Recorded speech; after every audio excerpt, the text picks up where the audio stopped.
The pearl of Christ, ക്രിസ്തുവിൻ്റെ മുത്തുകൾ. വെളിപ്പാട് 21-22 അധ്യായങ്ങളാണ് എടുക്കുന്നത്. ക്രിസ്തുവാണ് ഭവനം, ദൈവം ഭവനം പണിയുന്നവനാണ്, നമ്മൾ ക്രിസ്തുവിൻ്റെ ഭവനങ്ങളാണ്. നമ്മളാകുന്ന കല്ലുകൾ കൊണ്ടാണ് ഭവനം പണിയേണ്ടത്. ക്രിസ്തു ജീവനുള്ള മൂലക്കല്ല്, നമ്മളതോട് ചേർന്ന് നിന്ന് കർത്താവ് ഉപയോഗിക്കുന്ന നല്ല കല്ലുകളാണ്. ഏത് കല്ലുകളൊക്കെ ദൈവം ഉപയോഗിക്കത്തുള്ളൂ? സ്വർണം, മുത്ത്, അതുപോലെ വിലപിടിപ്പുള്ള രത്നക്കല്ലുകൾ. അപ്പം ദൈവം സാധാരണ കാണുന്ന സാധനങ്ങൾ കൊണ്ടല്ല സ്വർഗീയ ഭവനം പണിയുന്നത്. എന്തിനാ വെളിപ്പാടിപ്പോൾ എടുക്കേണ്ട ആവശ്യമുണ്ടോ എന്ന് ചോദിച്ചാൽ, സ്വർഗത്തിൽ പണിയാൻ, വീട് പണിയാനാണ് നമ്മളെ ഈ ഭൂമിയിലാക്കി വെച്ചിരിക്കുന്നത്. ഇപ്പം നമ്മുടെ വല്യപ്പച്ചന്മാരെ അപ്പന്മാരെ ഒക്കെ ഉണ്ടാക്കിയ സ്വത്തിലാണ് നമ്മളിപ്പോൾ ജീവിക്കുന്നത്. നമുക്കൊരു കുഴപ്പമില്ല, സന്തോഷമായിട്ട് നമ്മൾ അനുഭവിക്കുന്നു. അതുപോലെ തന്നെയാണ് നമ്മൾ ഇവിടെ നിന്ന് പണിയുന്ന കല്ലുകൾ കൊണ്ട് വേണം സ്വർഗത്തിൽ നമ്മുടെ ഭവനം പണിയാൻ. യോഹന്നാൻ്റെ 14 യേശുക്രിസ്തു പറയുന്നുണ്ട്, ഞാൻ പോകുന്നു, നിങ്ങൾ ഹൃദയം എന്തിനാണ് കലങ്ങുന്നത്? പിതാവിൽ വിശ്വസിപ്പീൻ, എന്നിലും വിശ്വസിക്കും. അപ്പോൾ ഒരു ഒറ്റ ക്വസ്റ്റ്യൻ വരുന്നത്, കർത്താവിൽ വിശ്വസിക്കാനുള്ള ഹൃദയം നമുക്ക് വേണം. അതുകൊണ്ടാണ് ഞാൻ പറയുന്നത്, ഏതെങ്കിലും ഒരു വചനം ഭൂമിയിൽ പ്രസംഗിക്കുന്നു എങ്കിൽ അത് രക്ഷയെക്കുറിച്ചാണ്. കർത്താവിൻ്റെ ആത്മാവിനെ തിരിച്ച് പരിശുദ്ധാത്മാവിനെ തന്നിരിക്കുന്നത്, ക്രിസ്തുവിൻ്റെ ആത്മാവ് നമ്മളിൽ വരുമ്പോൾ ക്രിസ്തുവിൻ്റെ ഭവനം പണിയുന്ന മക്കളായി നമ്മൾ മാറും. അപ്പോൾ ഈ സഭയെന്ന് പറയുന്നത് നമ്മളാണ്. അപ്പം നമ്മൾ എന്തുകൊണ്ട് പണിയുന്നു എന്ന് നിർബന്ധമാണ്. മണവാട്ടി ശുഭ്രവുമല്ലാത്ത വസ്ത്രം ഉടുത്താൽ ചെല്ലുന്നെങ്കിൽ കയറ്റത്തില്ല. അപ്പം എന്തൊക്കെ കാട്ടിക്കൂട്ടിയാലും സ്വർഗമന്ദിരം എങ്ങനെ പണിയണം എന്നുള്ള ഒരു ചിന്ത ഇപ്പോൾ ഉണ്ടെങ്കിൽ നമുക്ക് വ്യത്യാസം വരും. നമ്മുടെ മുഖത്തിനൊരു തേജസ് അന്നേരം വരും. പേൾ ഓഫ് ക്രൈസ്റ്റ് എന്ന് പറഞ്ഞാൽ, പേളിനെ കുറിച്ച് പറയുകയാണെങ്കിൽ മുത്തുകളാൽ നിർമ്മിതമായ ഭവനം എന്നാണ് നമ്മൾ പാട്ടുകളിലൊക്കെ പാടുന്നത്.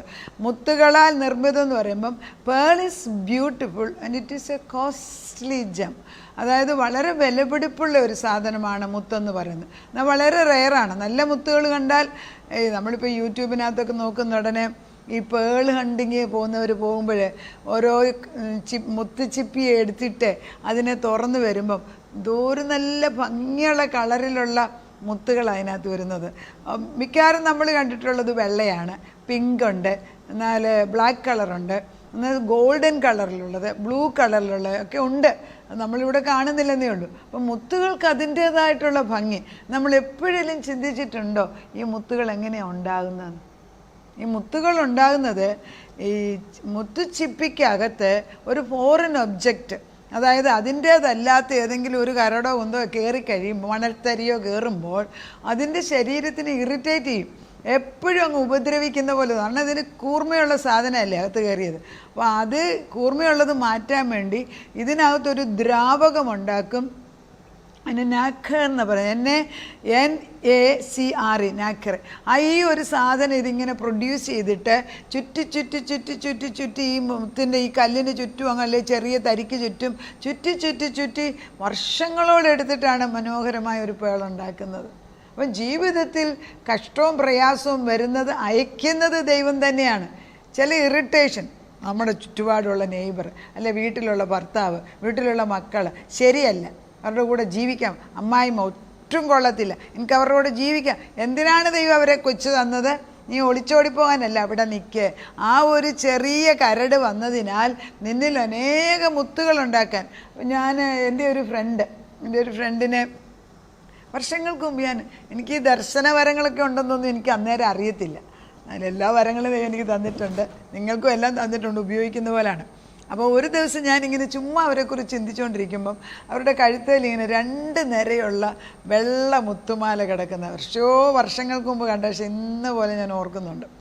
അപ്പോൾ എനിക്ക് അല്പം കുശുമ്പം തോന്നി, അവർക്ക് 2 നിരയുള്ള മുത്തുമാല ഇട്ട് കൊടുത്തിട്ടുണ്ടല്ലോ എന്ന് ഞാൻ ചിന്തിച്ച്. പക്ഷെ ഞാൻ അതിൻ്റെ ആഴത്തിൽ ഇപ്പോഴാണ് എനിക്ക് മനസ്സിലാകുന്നത്. അവരുടെ വീട്ടിൽ അവരുടെ ഭർത്താവ്, എൻ്റെ പൊന്നേ, സ്വസ്ഥത കൊടുക്കത്തില്ല ആ മനുഷ്യൻ. ഈ സ്ത്രീ ആ കഷ്ടത്തിൻ്റെ നടുക്ക് നിന്നുകൊണ്ട്, ഒരു ഡോക്ടറാണ്, അവിടെ തന്നെ നിന്ന് പ്രാക്ടീസ് ചെയ്യുന്നത് ഞാൻ കണ്ടിട്ടുണ്ട്. എന്ത് പറ്റി? ഞാനപ്പോൾ ഇപ്പോൾ ചിന്തിക്കും, ചുമ്മാതല്ല അന്ന് കർത്താവ് 2 നിരയുള്ള വെള്ളമുത്ത് അവരുടെ കഴുത്തേ കിടക്കുന്നത് കണ്ടേ. കാരണം ഈ കഷ്ടത്തിൻ്റെ ഞെരുക്കത്തിൻ്റെ മുള്ളുപോലെ കുത്തിക്കൊണ്ടിരിക്കുന്ന ഈ ഭർത്താവിൻ്റെ കൂടെ നിന്ന് ഒരു ഭവനം പണിതെടുത്തു. മുത്തുകളാൽ പണിതെടുത്ത ഭവനെന്ന് പറയുമ്പോൾ മുത്ത് ദൈവം നേരത്തെ തന്നെ കാണിച്ചത് ഇന്നും അവരവിടെ വിശ്വസ്തതയായിട്ട് നിൽക്കുകയാണ്. ഇന്നത്തെ സ്ത്രീകളോ ഒരു ചെറിയ ചിപ്പി നമ്മുടെ ശരീരത്തിൽ കയറുമ്പോൾ എനിക്ക് വേണ്ട, എനിക്ക് ഡിവോഴ്സ് വേണം, എനിക്ക് ഇതിനെക്കാട്ടി കാശുള്ളവരുണ്ട്, അല്ലെ എൻ്റെ ഇഷ്ടത്തിന് പറ്റിയ വേറെ ഇഷ്ടമായിട്ട് കല്യാണം കഴിച്ചത് തന്നെയാണ്. എന്ത് ഗുണം? ഒരു കാര്യത്തിന് എൻ്റർ ചെയ്യുന്നതിന് ദൈവം ഉണ്ടെന്നും ദൈവത്തിൻ്റെ വിശ്വസ്തതയുണ്ടെന്നും കൊച്ചിലെ പഠിപ്പിച്ചു കൊടുത്തിട്ടില്ലെങ്കിൽ എപ്പോൾ വെച്ച് പഠിക്കാൻ കതിരെ കൊണ്ട് വളം വെക്കുന്ന പോലെ ഒരു ഗുണവും ഇല്ല. അതുകൊണ്ടാണ് സത്യം വിളിച്ചു പറയാൻ ആളുകൾ വരണം. പേളെന്ന് പറയുന്ന സാധനം ഉണ്ടാക്കണമെങ്കിൽ ജീവിതത്തിൽ കഷ്ടപ്പാടും പ്രയാസവും നിരന്തരം വന്നുകൊണ്ടേയിരിക്കും.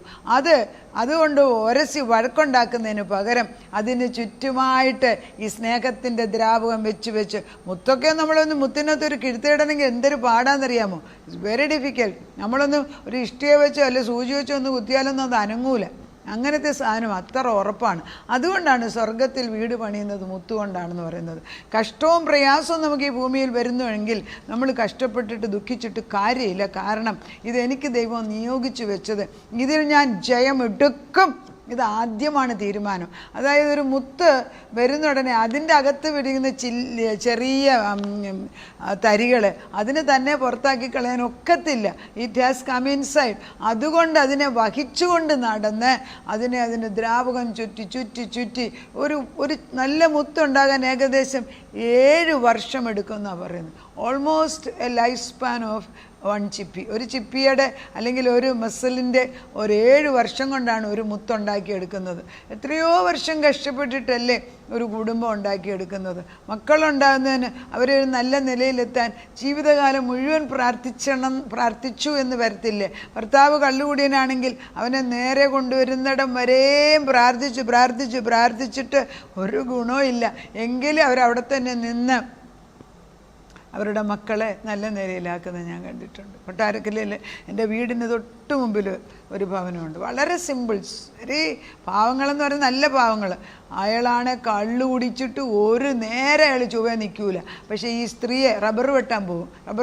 വെളുപ്പിന് 3 മണിയാകുമ്പോൾ അവർ പോകും. അവർ പോയി റബ്ബർ വെട്ടി അവരുടെ 2 പെൺമക്കളാണ്. അവരെ 2 പേരെ നഴ്സിങ്ങിന് പഠിപ്പിച്ച് കല്യാണം കഴിപ്പിച്ച് ആ മനുഷ്യൻ മരിച്ചും പോയി. അവരെന്നും സന്തോഷമായിട്ട് ദൈവത്തിൻ്റെ അനുഗ്രഹം അനുഭവിക്കുന്നു. എന്താ മുത്തുകൊണ്ട് വീട് പണിയണ്ടേ? നമുക്ക് അല്പകഷ്ടം വരുമ്പോൾ ഒളിച്ചോടി പോവുകയാണ്. അവിടെ നിൽക്കണമെന്ന് ഉറച്ചു നിൽക്കുന്ന ഒരാത്മാവ് ഉണ്ടാകണം. ഈ കഷ്ടത്തിൽ കൂടെ പോയാലേ എനിക്ക് മുത്തുകളുണ്ട്. പല നിരയിലുള്ള മുത്തുകളാണ് ഇപ്പോൾ നമുക്ക് തന്നിരിക്കുന്നത്. സ്വർഗത്തിൽ മുത്ത് നമുക്ക് തന്നെ. When difficulties come, you can either let our Lord turn that pain into a pearl, or we can become embittered and blame others, including God. അതായത് ഒരു പ്രയാസം വരുമ്പോൾ നമുക്ക് പറയാം, ഞാൻ ദൈവത്തെ ഏൽപ്പിക്കുന്നു, ദൈവത്തിൽ ഞാനിത് മുത്തുകളായിട്ട് പണിതെടുക്കും. അതല്ല, എനിക്കിത് വേണ്ട, എൻ്റെ കൂടെയുള്ളവൻ കൊള്ളത്തില്ല, എൻ്റെ ഭർത്താവ് ശരിയല്ല, എൻ്റെ മക്കൾ ശരിയല്ല, എൻ്റെ മരുമക്കൾ ശരിയല്ല എന്നും പറഞ്ഞ് ഇട്ടേച്ച് ഓടിപ്പോകാം. ഒരൊറ്റ മുത്തുപോലും നിൻ്റെ വീടിന് കാണത്തില്ലെന്ന് ഓർക്കണം. അല്ല, അവിടെ ചെന്നിട്ട് പണിയാന്ന് വിചാരിക്കുന്നവർ വെറുതെയാണേ, ഇവിടെ വെച്ചാണ് പണി. അതുകൊണ്ട് വെളിപ്പാടി കാണുന്ന ഈ പുസ്തകം വായിക്കേണ്ടത് അത്യാവശ്യമാണ്. ഇവിടെ നമ്മൾ അയക്കുന്നത് വെച്ചേ അവിടെ പണിയത്തുള്ളൂ. വേറൊരിടത്ത് ഞാൻ വായിച്ചായിട്ട് ഓർക്കുന്ന ഒരു മനുഷ്യൻ, ദൈവത്തിൻ്റെ ദൂതന്മാർ വീട് പണിതുകൊണ്ടേ ഇരിക്കുക. അയാൾ നേരത്തെ മരിച്ചു കയറി ചെന്നു. അപ്പം ദൈവം തമ്പുരാൻ പറഞ്ഞു, നീ തിരിച്ചു പോയേ ഒക്കത്തുള്ളെന്ന് പറഞ്ഞു. അതെന്താ? നിൻ്റെ വീട് പണി തീർന്നിട്ടില്ലെന്നേ. അപ്പോൾ അയാൾ പറഞ്ഞു, ഞാനിവിടെ സ്വർഗം കണ്ടാൽ പിന്നെ ആർക്കും താഴെ വരണമെന്നില്ലല്ലോ, ഇവിടെ നീ. അപ്പം ദൈവദൂതന്മാർ വിളിച്ചു പറയുന്നു, കൂടുതൽ സ്വർണത്തിൻ്റെ ഇഷ്ടിക വേണം, നല്ല ഇഷ്ടികകൾ ഇനി അയച്ചു തരണം, മുത്തിവിടെ ആവശ്യമുണ്ട്, വീട് പണിയാനുള്ള കല്ലുകൾ ആവശ്യമുണ്ട്. എന്താ?